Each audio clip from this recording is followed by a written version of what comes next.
What is up, guys? It's Mr. Julix here, and I'm going to be diving into my experience with Diablo and getting into the pros and cons of the first week of the new Diablo 4.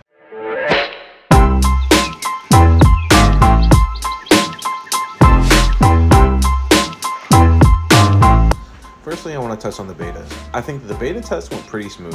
It was a nice little taste as into what to expect and how the game will run.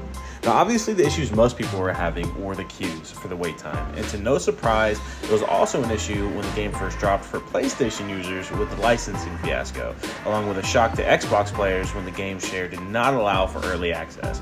I think for modern day AAA titles, this is something that should be done moving forward. Nice scheduling, nice responses from the team, and feedback from the community.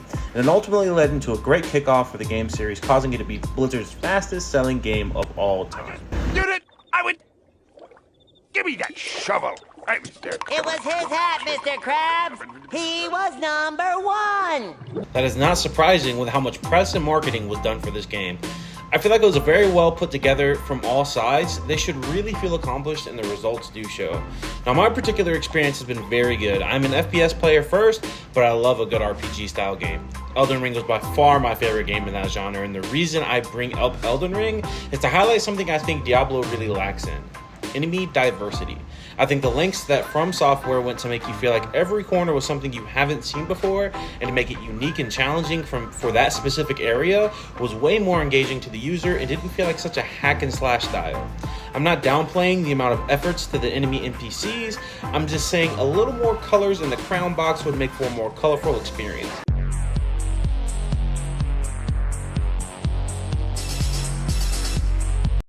Running into the same enemies wave after wave after wave is simply a pet peeve of mine, and that's why I stopped playing a multitude of games.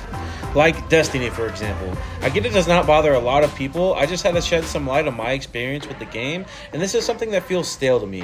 With that being said, I do think Diablo 4 has a very unique skill tree. I absolutely love the synergy that is connected with the skill spirit boons and the Paragon tree. I myself am a druid, and honestly I'm having a lot of fun using and switching up the abilities, not only with my actual skill tree, but with the legendaries themselves.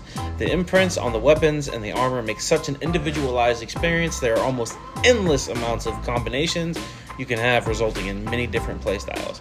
With my current setup, there are rundowns on this build on other channels. I'll drop a link in the bio if you are interested in my druid build. The beautiful nature, the small details, the world looks amazing. I love the graphics in this game, and it's a massive upgrade from the previous Diablos.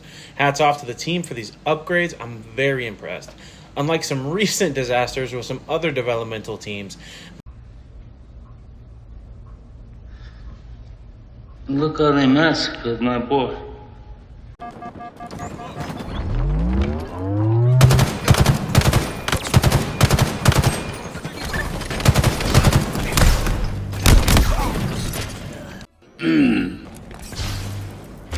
They truly took their time, and it really did pay off. Lastly, I would like to touch on the after story. I truly feel like the game does a good job at keeping you wanting more and does a better job at enticing you to keep coming back for more dungeons. The sigil tiers are an awesome experience and can be very challenging, especially if you get the elevating rock of aggravated assault.